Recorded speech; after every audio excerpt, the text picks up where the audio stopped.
누가복음 15장 11절에서부터 19절까지만 교독하겠습니다.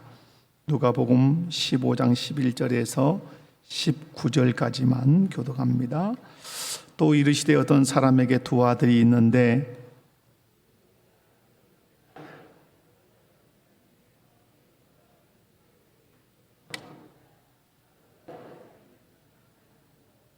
그 후 며칠이 안 되어 둘째 아들이 재물을 다 모아가지고 먼 나라에 가 거기서 허랑방탕하여 그 재산을 낭비하더니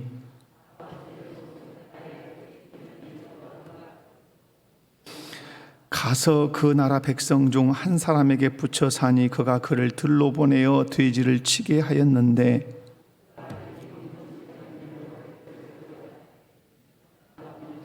이에 스스로 돌이켜 이르되 내 아버지에게는 양식이 풍족한 품꾼이 얼마나 많은가. 나는 여기서 추리어 죽는구나.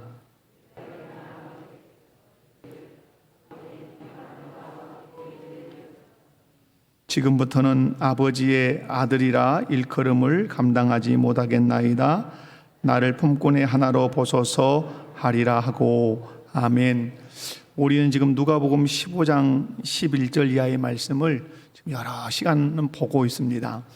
누가복음 15장 이 11절에서부터 말씀은 탕자의 비유라고 이렇게 알려져 있지만은 하나님과 우리의 관계를 설명하는 아주 소중한 말씀입니다. 그래서 우리의 마음가짐이 신앙 상태가 어떠해야 하는가를, 또 하나님은 우리가 어떤 사람이 되기를 원하시는가를 이 말씀을 통해서 설명해 줍니다. 여러분, 이 말씀을 통해서 우리에게 가르쳐 주시는 것들이 무엇입니까? 타락한 인간의 마음이 어떤 것이냐 하는 것이죠. 여러분, 타락한 인간의 마음은 하나님이 허락한 권위 아래서 늘 벗어나고 싶어 한다는 사실입니다. 여러분, 하나님이 허락하신 권위는 가장 먼저 누구의 권위입니까? 하나님의 권위죠. 우리 인간은 쉼없이 하나님의 권위 아래서 벗어나려고 안간힘을 씁니다. 하나님의 권위 아래서 벗어나면 반드시 인간이 하는 일이 있습니다. 그것이 무엇입니까? 우상을 숭배하는 것입니다. 이유는 다른 데 있지 않습니다. 하나님이 우리를 만들어 놓으시고 우리 마음 안에 절대자이신 하나님을 섬기려고 하는 마음을 심어주셨기 때문에 그래요. 그래서 우리의 마음의 가장자리에 어떤 마음이 있냐면 절대자, 하나님을 섬기고 싶은 그 마음이 있어요. 그래서 여러분, 이 세상 그 어디를 가도 그래서 종교가 있는 것입니다. 아프리카를 가든 완도를 가든 북한을 가든 어디 중국을 가든 동남아시아를 가든 유럽을 가든 하나님을 섬기지 않으면 다른 종교, 다른 우상을 꼭 섬겨요. 왜 그렇습니까? 하나님께서 우리 마음 중심에 하나님을 섬기려고 하는 그 열망을 심어주셨는데 타락하니까 그 인간이 하나님을 섬기지 못하고 우상을 섬기는 것이죠. 분명한 사실은 하나님의 권위 아래서 벗어나면 그 사람은 반드시 무엇을 섬긴다? 우상을 섬긴다. 우리가 예배당 안에 머물면서 예배를 드려도 하나님의 권위 아래 머물지 않을 수 있어요. 몸뚱아리는 와 있어도 마음은 권위 밖에 있을 수 있어요. 그러면 그 사람은 반드시 하나님을 섬기지 않고 다른 것을 추종하며 살게 되어 있는 것이에요. 그 마음 상태를 잘 점검하면서 신앙생활 하시기 바라고요. 인간이 이렇게 하나님의 권위를 벗어나려고 하는 열망도 있지만 하나님이 합당하게 세우신 권위 아래서 벗어나려고 하는 마음도 늘 있는 거예요. 오늘 본문에서 둘째 아들에게 있어서 아버지는 하나님이 세우신 합당한 권위자죠. 그런 의미에서 오늘 본문 말씀에서 아들이 돌이킴이 하는 아주 중요한 말이 있어요. 어떤 말씀이냐면 오늘 말씀 보면 하늘과 18절 말씀에 내가 하늘과 아버지께 죄를 지었사오니 이렇게 말해요. 여러분, 둘째 아들은 아버지에게는 죄를 지었어도 하나님에게 죄 지었다는 데가 있습니까? 본문에? 실상은 본문을 읽어보면 하나님께 죄 지었다는 것을 우리가 찾기는 어려워요. 그런데 둘째 아들은 돌이키는 순간에 그는 고백합니다. 아버지, 내가 누구와 누구에게 죄를 지었다? 내가 하늘과 아버지께 죄를 지었다. 여기서 하늘은 하나님을 말합니다. 아버지를 떠나고 아버지의 재물을 낭비했으니까 아버지에게만 죄를 범했다 이렇게 생각하면 좋을 것 같은데, 이 둘째 아들은 하나를 더 깨닫죠. 내가 누구에게도 죄를 지었다, 하나님에게도 죄를 지었다는 사실을 그가 깨달은 것이죠. 둘째 아들은 아버지를 거절하고 집을 나가 허랑방탕한 것이 곧 하나님을 거절하는 것이라는 사실을 그는 여기서 깨닫게 된 거예요.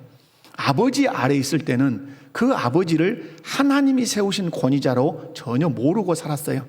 그런데 아버지의 권위 아래 벗어나서 허랑방탕하고 궁핍하고 먹을 것이 없어서 굶주려 죽는 상황이 오니까 그가 깨닫게 된 거예요. 아버지의 권위 아래 머물지 않은 것은 곧 하나님이 세우신 아버지의 권위를 거절한 것이다. 그러므로 내가 누구에게도 죄를 지었구나, 아버지를 세우신 하나님께도 내가 죄를 지었구나, 이렇게 깨달은 것이죠. 하나님은 사람을 창조하신 후에 그 사람들로 하여금 공동체를 이루며 살도록 하셨어요. 그래서 하나님께서 아담을 보실 때, 아담이 혼자 있을 때 하나님이 독처하는 것을 좋지 못하게 여기셨어요. 왜 독처가 좋지 않았습니까? 하나님의 꿈은 성경 전편을 보면 하나님의 꿈이 무엇입니까? 하나님 나라죠. 하나님이 왕으로서 통치하시는 나라예요. 나라가 있으려면 백성이 있어야 돼요. 그런데 하나님의 입장에서 보니까 지금 아담 혼자밖에 없단 말이에요. 그 이후로 백성이 만들어질 가능성이 없는 것이죠. 그래서 좋지 못하는 거예요. 그래서 하와를 만들었어요. 하와를 만드신 중요한 이유는 뭡니까? 남자와 여자가 결혼해서 생육하고 번성해서 땅에 충만해서 공동체를 이루는 거예요. 그 공동체는, 하나님을 바라시는 그 공동체는 하나님을 왕으로 모시는 그런 공동체이기를 원하셨던 거죠.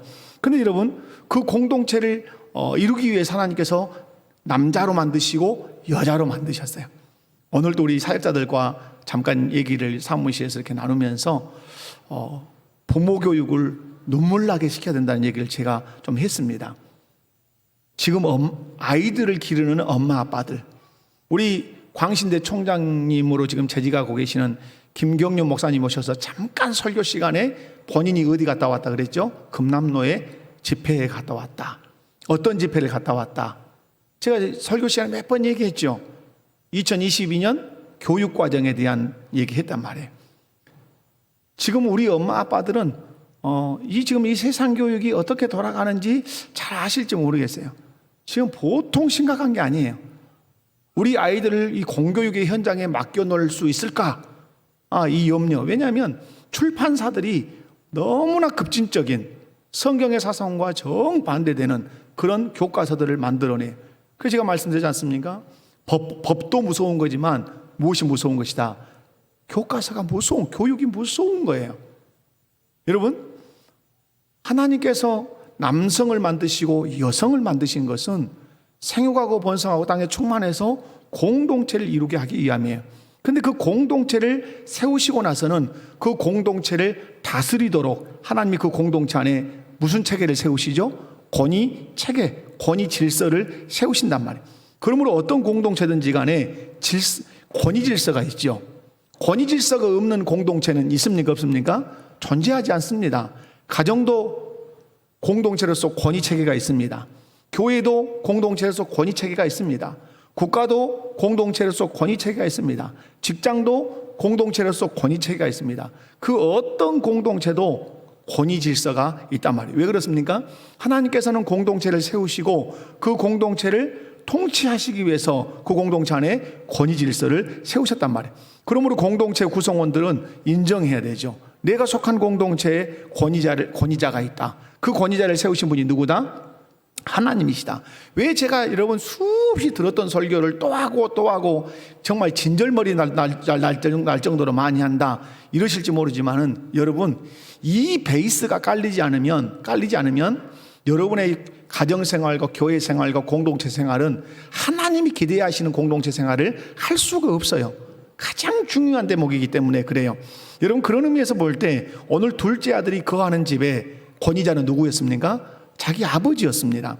그런데 아버지라고 하는 권위자를 누가 세웠죠? 하나님이 세웠어요. 그런데 아버지와 함께 집에 살 때는 이 둘째 아들이 그 아버지를 하나님이 세웠다는 사실을 몰랐어요. 아마 몰랐던 것 같아요. 그런데 집을 떠나서 허랑방탕하고 재산을 낭비하고, 그리고 이제 흉년이 들어서 돼지막에 가서 돼지를 치는데 돼지 사료를 먹고 싶어도 먹지 못해서 굶주려 죽는 상황이 올 때 그는 깨닫기 시작한 거예요. 우리 아버지라고 하는 권위자를 세우신 분이 하늘 아버지라는 사실, 하나님 아버지라는 사실을 깨달은 거예요. 그래서 그때 돌이킬 때 그가 누구에게 죄 지었다고 말하죠? 하나님과 아버지에게 죄를 지었다고 그가 생각한 거예요. 여러분, 우리가 성숙했다고 하는 것은 다른 데 있잖아요. 우리가 성숙했다고 하는 것은 하나님과 하나님이 세우신 권위자들을 알아보고 또 인정해 가는 것이 성숙한 거예요. 그런데 가정의 권위자이신 아버지를 거역한 것은 아버지를 세우신 하나님을 그가 거절했다는 사실을 나중에 깨닫게 된 거죠. 그런 이유 때문에 둘째 아들은 하늘과 아버지께 죄를 지었다고 오늘 겸허하게 고백을 하고 있죠. 여러분, 이렇게 되어야 공동체를 이제 건강하게 세워갈 수 있어요. 돌아가서 이제 이 아들은 아버지를 볼 때 그냥 보지 않아요. 어떤 관점으로 보죠? 우리 아버지는 우리 가정의 권위자로 누가 세우셨다? 하나님이 세우셨다. 여러분의 가정이 건강할 수 있는 길이 다른 데 있잖아요. 여러분, 아이들이 아버지와 어머니를 바라볼 때 그냥 우리 엄마다, 우리 아빠다, 이런 관점으로 보면 타락하기 이전 집에 머물고 있었을 때의 둘째 아들과 별반 다를 것이 없어요. 우리 아들, 딸들이 가정에 머물면서 우리 아버지, 우리 어머니는 우리 가정의 권위자신데 이 권위자는 누가 세우셨다? 하나님이 세우셨다.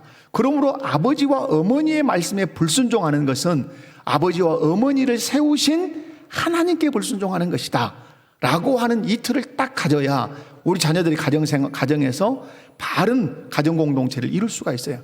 우리 아내들이 어떤 마음을 가져야 돼요?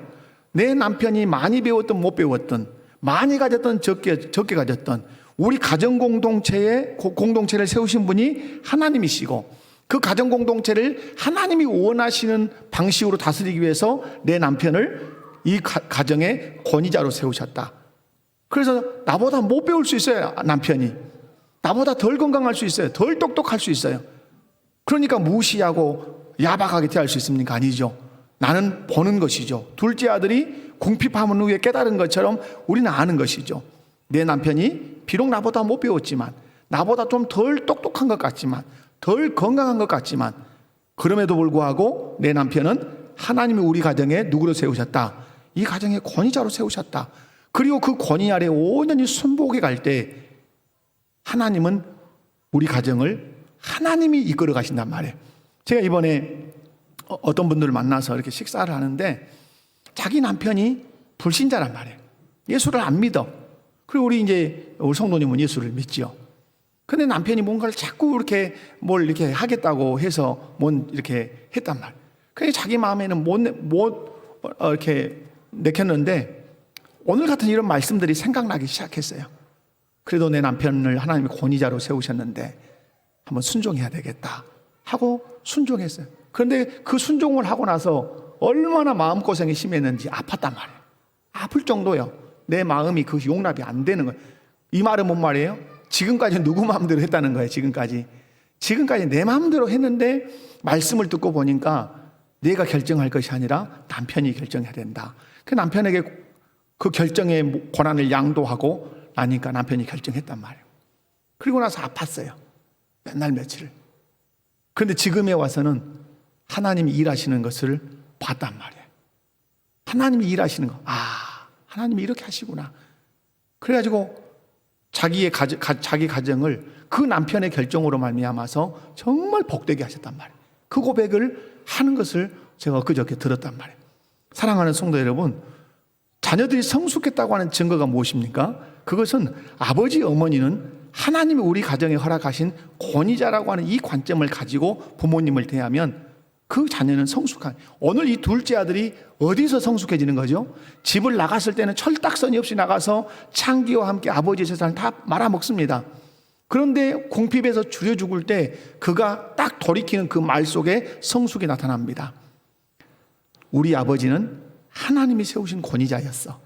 그런데 내가 그 아버지를 거절함으로 우리 아버지를 세우신 하나님을 거절했어. 그러므로 나는 회개해야 돼. 하나님, 내가 죄를 지었습니다. 그것으로 끝납니까? 아니죠. 돌아가서 내가 아버지께 용서를 구할 거야. 아버지, 내가 죄를 지었습니다. 그렇게 하겠다고 고백하는 거예요. 이것이 여러분 성숙한 성도의 모습인 거예요. 우리는 늘 말씀드리지만 우리는 회개를 할 때 어떻게 하죠? 하나님께만 하고 말아요. 어떤 때는. 또 누구는 회개를 할 때도 사람에게만 용서를 구하고 화해하고 말아요. 이건 안 되는 거죠. 오늘 성경이 가르치는 우리의 회개는 반드시 두 부류가 존재해야 되죠. 하나는 하나님께 회개해야 되고 또 하나는 누구죠? 나와의 직접적인 또 연관이 있는 그 사람과 화목해야 되는 거죠. 우리 신앙생활의 큰 지금 절름발이 신앙이 뭐냐면 회개를 누구에게만 하죠? 하나님께만 해요. 하나님께. 저 사람은 전혀 지금 나와 관계가 회복이 안 됐어요. 그런데 나는 와서 하나님 용서해 주십시오. 그래서 막 기도하다가 나는 마음이 평안을 얻었다고 콧노래를 막 부르고 다녀요. 저 사람과는 관계가 회복이 안 됐는데. 그런데 내가 말해요. 나는 저 사람한테 잘못한 거 하나님 앞에 내가 다 회개해서 용서받아서 나 지금 마음 평안하다고. 그 말을 듣는 저 사람은 어떠죠? 오장이 뒤집어지고 환장을 하는 거예요. 그죠? 반드시 그 사람에게 가서 용서를 구해야 되죠. 또 거꾸로 하는 경우가 있죠. 사람에게 가서는 용서를 구하고 화해를 해놓고도 하나님께는 잘못했다고 말하지 않는 것, 이것도 안 되는 거죠. 반드시 우리의 회개는 하나님과 사람 다 겸해서 해야 된다는 사실을 기억해 하셔야 되죠. 여러분, 둘째 아들은 아버지를 우리 가정의 권위자를 세우셨다는 사실을 어디서 안 거죠? 고난당한 후에 알았어요. 여러분, 이 아들에게 그래서 고난이 큰 유익이 된 거예요. 엄청난 납부금을 치르면서 우리 가정의 우리 아버지는 하나님이 세우신 권위자다. 그러므로 아버지를 거역한 것은 이 아버지를 세우신 하나님을 거역한 것이었다. 이거 하나 깨닫는데 납부금을 엄청 많이 치른 거예요. 아버지의 유산이라고 하는 납부금을 다 치렀죠. 자기 인생을 납부금을 치렀죠. 자기 시간에 대한 납부금을 치렀죠. 그리고 주려 굶주려 죽는 상황까지 이르는 납부금을 치렀어요. 그 납부금을 통해서 그가 얻은 유익이 무엇입니까? 우리 아버지는 하나님이 세우신 우리 가정의 권위자시다. 그 아버지를 거역한 것은 그 아버지를 세우신 하나님을 거역한 것이다라고 하는 이 원리 하나를 크게 깨달은 것이에요. 하나님은 이것을 깨닫도록 이 아들의 방탕을 허락하신 것이죠. 사랑하는 성도 여러분, 여러분이 성숙했다고 하는 증거가 무엇입니까? 어떤 잘못을 범할 때 사람에게만 죄를 지은 것이 아니라 누구에게도 죄를 지었다. 하나님께도 죄를 지었다는 것을 인정하는 것이에요. 하나님께도 죄를 지었지만 그 사람에게도 죄를 지었다는 사실을 인정하는 것이에요. 그래서 하나님께 무릎을 꿇고 회개할 뿐만 아니라 그 당사자에게 찾아가서 용서를 구하고 화목해내는 것, 이것이 진정한 신자의 성숙이라고 하는 사실이에요. 이거 하나 깨닫게 하는데 하나님이 이 둘째 아들에게 엄청난 납부금을 지불하게 하신 거예요. 여러분, 남편들이 아내에게 잘못을 하면 아내에게 반드시 사과해야 되죠. 우리가 살아가면서 정말 잘해야 되는 것 하나가 있습니다. 그게 뭡니까? 용서를 구할 줄 아는, 미안합니다, 용서해 주십시오, 사과합니다, 제 사과를 받아주십시오, 이 말을 할 줄 아는 사람이 되셔야 합니다. 잘못을 했어도 끝까지 잘못했다고 하는 말을 안 하는 사람들이 있어요. 어린아이도 그럴 수 있고 청년들도 그럴 수 있고 어른들도 그럴 수 있어요. 그 잘못했다고 하는 말을 하면 자기 자신의 전체가 무너진다고 생각하는 사람들이 있어요. 그게 아니에요. 그건 아니에요. 여러분, 사과와 미안함의 고백을 하는 사람은 자존감이 낮은 사람이 하는 것이 아니라 자존감이 높은 사람이 하는 거예요. 자존감이 높은 사람. 여러분은 어떤 잘못을 했을 때, 누군가에게 실수를 했을 때 미안합니다, 용서를 구합니다, 죄송합니다. 이런 말을 나는 잘하는, 그래도 하는 사람인가? 아니면 안 하는 사람인가? 안 하는 사람이라면 죄송하지만 여러분의 자존감은 높지 않습니다. 낮은 거예요, 낮아. 그런데 흔쾌히 잘못한 것은 잘못했다, 사과할 것은 사과합니다 라고 말해서 관계를 딱 회복시키는 사람은 자존감이 높은 사람이에요. 그리고 그것이 성경적인 것이에요. 오늘 남편이 아내에게 어떤 잘못을 하면 아내에게 용서를 구하고 사과해야 되죠. 그러나 놓치지 않아야 되는 건 뭐죠? 하나님께도 회개해야 되는 거죠. 하나님께서 저에게 짝으로 주신 아내의 마음을 아프게 했습니다. 아내에게 제가 용서를 빌었지만 아내를 주신 하나님, 얼마나 하나님의 마음이 아프셨겠습니까? 하나님 용서를 구합니다 라고 기도해야 되죠. 똑같죠. 남편에게 아내가 잘못을 하면 남편에게 용서를 구해야 되죠. 그리고 하나님께 무릎을 꿇고 기도해야 되죠. 사랑하는 남편을 저에게 그렇게 주셨는데, 제 머리로 주셨는데 제가 거역하고 다투고 무시했습니다. 하나님 용서해 주십시오 라고 기도해야 되는 것이죠. 그래야 하나님과의 관계도, 남편과 아내와의 관계도 건강해질 수 있는 것이죠. 이 부부가 건강한 부부인 거야. 얼마나 이 겨울에 모피 코트를 입었냐, 좋은 차를 타냐, 좀 넓은 평소에 사냐, 이게 중요한 게 아니에요. 거기서 산다는들 미안하단 말 한마디를 안 하는 남편하고 산다면 어쩌겠어, 복장이 터진 일 아니겠어요? 미안하다는 말 한마디를 안 하는 아내하고 살면 그 집이 좋겠어요? 결코 행복하지 않죠. 오늘 둘째 아들은 큰 걸 깨달은 것이죠. 아버지를 거역한 것은 아버지만 거역한 것이 아니라 그 아버지를 세우신 하나님을 거역한 것이다 하고 깨닫고 돌아서는 이것. 사랑하는 성도 여러분, 여러분의 삶에 이런 원리가 분명히 체득될 수 있기를 주님의 이름으로 축원합니다. 여러분, 지난 시간에 제가 그래서 둘째 아들이 탕자가 된 이유에 대해서 4가지로 제가 설명을 해드린 적이 있어요. 그 4가지가 뭔지를 여러분 노트돼 있으십니까? 하나는 뭐죠? 아버지를, 하나님이 세우신 그 아버지를 마음으로 온전히 받아들이지 않았죠. 그래서 받아들임이라고 하는 것은 관계에서 가장 중요한 거예요. 여러분, 구원을 어떻게 받죠? 구원을 어떻게 받아요? 예수님을 마음으로 영접해야 구원받습니다. 그러니까 관계의 회복은 반드시 무엇으로 됩니까? 마음으로 받아들임에 있어요. 여러분이 교회 안에서든 가정 안에서든 직장 안에서든 좋은 관계를 맺으려면 그 사람을 내 마음으로 영접해야 돼요. 내 마음에 들어와 있어야 돼, 그 사람이. 근데 문 밖에 세워놓으면 그 관계는 좋은 관계가 아닌 것이죠.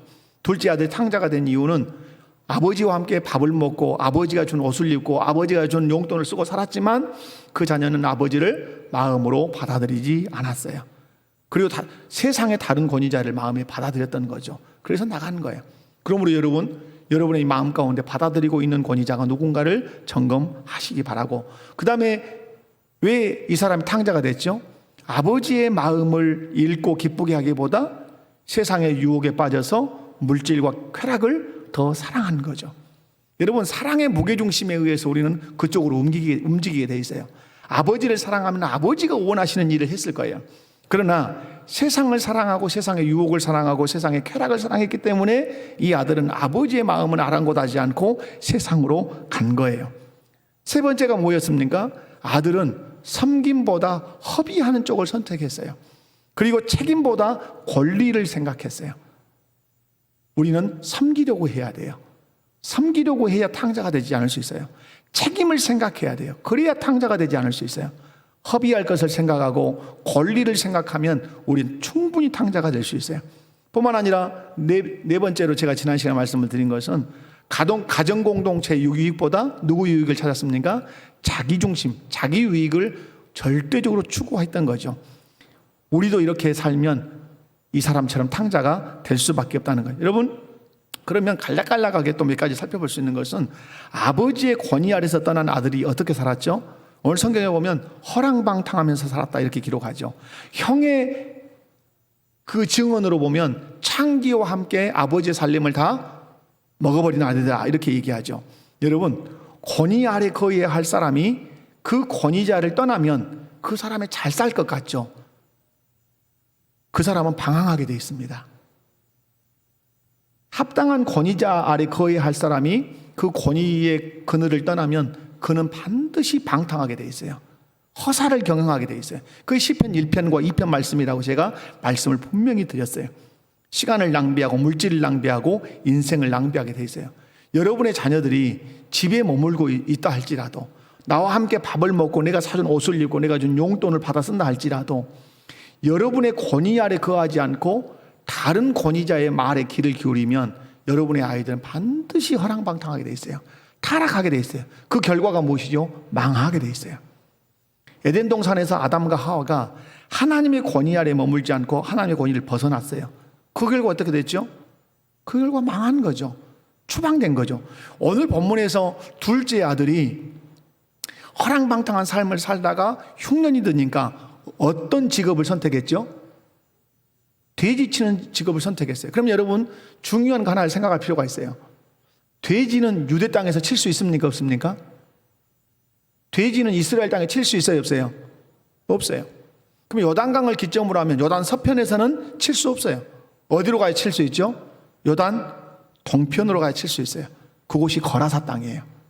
그러면 여러분, 유대 땅에 머물고 있었던 사람이 일례를 들어서 요단 동편 거라사 지방으로 갔다는 말은 성경 전체 에덴 동산과 이스라엘 국가를 놓고 조명을 해보면 이 둘째 아들은, 아버지의 권위 아래 벗어난 둘째 아들은 흉년을 맞이함으로 말미암아서 마지막 요단 동편으로 어떻게 된 걸까요? 쫓겨난 것이에요. 아담과 하와가 하나님의 권위 아래에 머물지 않을 때 추방당하였던 것처럼, 이스라엘 백성들이 하나님의 권위 아래 머물지 않을 때 바벨론으로 추방됐던 것처럼, 이 둘째 아들이 아버지의 권위 아래에서 벗어나서 자기 마음대로 살았지만 결국은 요단 동편 이방인의 땅에 가서 돼지를 쳤다는 말은 이 둘째 아들은 쫓겨난 것이에요. 반드시 아버지의 권위 아래, 하나님이 정하신 합당한 권위 아래 머물지 않으면 그는 허랑방탕할 뿐만 아니라 그래서 혼돈과 공허와 흑암의 삶을 살게 되죠. 그리고 그는 쫓겨나게 된단 말이에요. 근데 여러분, 성경에서 쫓겨났을 때는 반드시 하나님께서 그 사람에 뭘 베푸시죠? 돌아올 수 있는 은혜를 베푸시죠. 아담에게, 이스라엘 백성에게. 여러분, 오늘 둘째 아들은 아버지의 권위 아래서 벗어날 때 허랑방탕하면서 살았어요. 그리고 망했어요. 다 망했어요. 여러분, 아담과 하와가 망했죠. 압살롬도 그랬죠. 오늘 둘째 아들도 그러죠. 우리도 그런단 말이에요. 그리고 나서 이제 나가서 그가 고난을 당하죠. 어떤 고난을 당하죠? 먹을 것 있다 없다? 없어요. 그리고 보호 받습니까? 못 받습니까? 보호 전혀 못 받습니다. 돈 있을 때는 친구들이 있었어요. 여러분, 여기서 이제 중요한 메시지를 우리 하나 합시다. 친구를 구별하는 방법. 친구를 구별할 때 여러분은 어떻게 친구를 구별하십니까?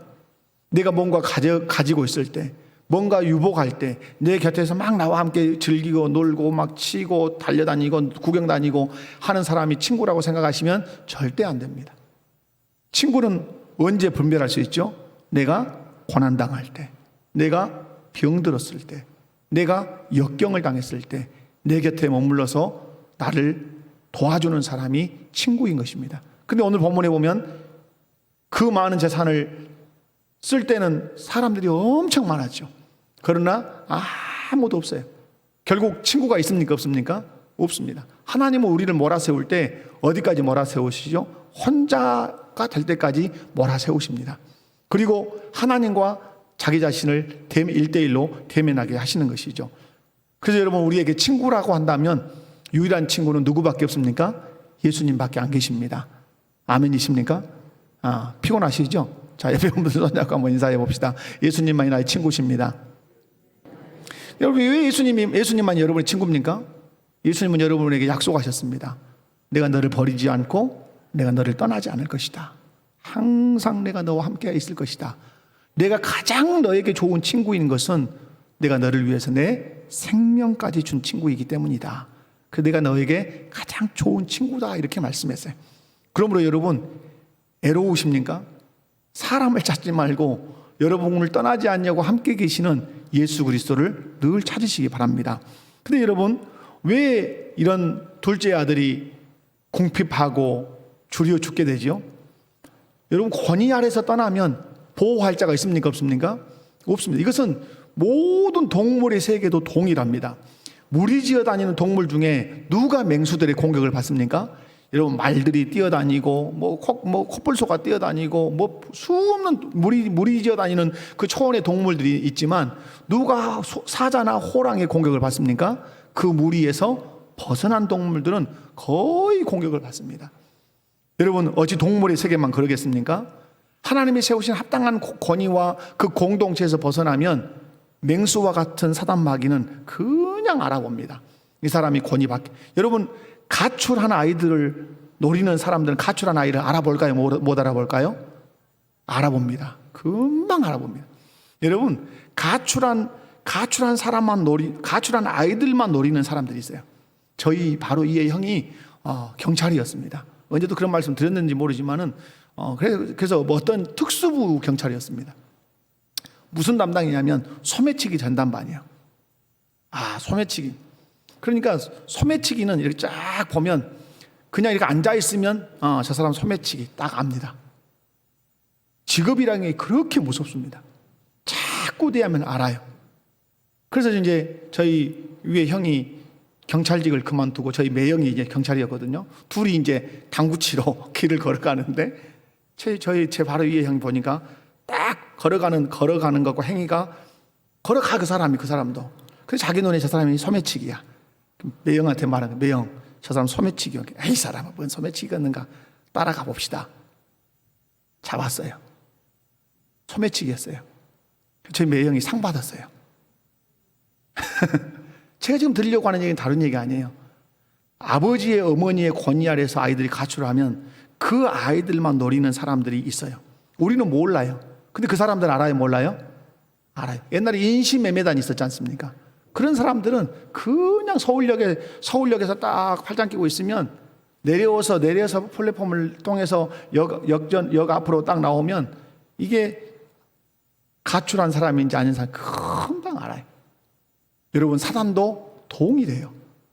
공동체 무리 안에서 벗어나면 반드시 물어뜯고 공격한다는 사실 여러분 기억하셔야 돼요. 그러면 여러분, 언제 그럼 권위자를 떠나야 돼요? 언제 권위자 떠나야 되죠? 내가 떠나고 싶을 때 떠납니까?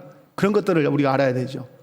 떠나야 될 때가 있어요. 군대 가야 될 때, 직장 가야 될 때. 그러나 가장 합당하게 떠날 때는 어느 때입니까? 결혼할 때입니다. 남자는 아버지의 권위 아래 떠날 때가 자기가 권위자가 되기 위해서 결혼할 때입니다. 또 여자는 어느 때입니까? 남편이라고 하는 권위 아래로 들어갈 때 그는 부모의 권위를 떠날 수가 있는 것이에요. 여러분, 그런 것들을 여러분 좀 기억을 하시면서 보시면 좋겠고요. 자, 그러면 이제 여기서 정리하겠습니다. 둘째 아들을 하나님이 원하시는 사람으로 만들기 위해서 하나님이 펼치신 작전이 뭐죠? 둘째 아들을 하나님이 원하시는 사람으로 만들기 위해서 하나님 어떻게 얼레고 달렸습니까? 아버지가 쫓아가서 막 수소문해서 아버지는 계속해서 문 밖에 기다리는 것 뿐이었어요. 아버지는 알았을까요? 몰랐을까요? 눈에 권위자는 독수리 눈을 가졌기 때문에 아들은 먹고 마실 것만 생각하지만 아버지는 이 살림을 들고 나간 아들이 어떤 결과를 맞이할 것인지 아버지는 아는 거예요. 망해서 돌아올 줄을 아버지는 알고 있었던 거예요. 여러분, 둘째 아들을 하나님 만드시는데 어떻게 만드시는가? 다 망조들게 만듭니다. 흉년들게 만드십니다. 궁핍하게 하십니다. 이방 사람 중에게 빌부터 살게 합니다. 그 증오스럽던 돼지를 치게 하십니다. 돼지 사료를 먹고 싶어 하지만 주는 자가 없도록 그 혹독한 권위자를 만나게 하십니다. 그리고 마지막 어떻게 되죠? 굶주려 죽는 상황에 이르게 하십니다. 이 사람이 비로소 누구를 기억하죠? 이 사람이 하나님과 아버지를 기억하죠.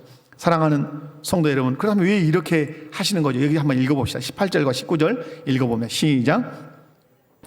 아버지께 가서 이르기를 아버지, 내가 하늘과 아버지께 죄를 지었사오니 지금부터는 아버지의 아들이라 일컬음을 감당하지 못하겠나이다. 나를 품꾼의 하나로 보소서 하리라 하고. 아멘. 여기서 아버지가 기다렸던 중요한 액션이 있어요. 그게 뭘까요?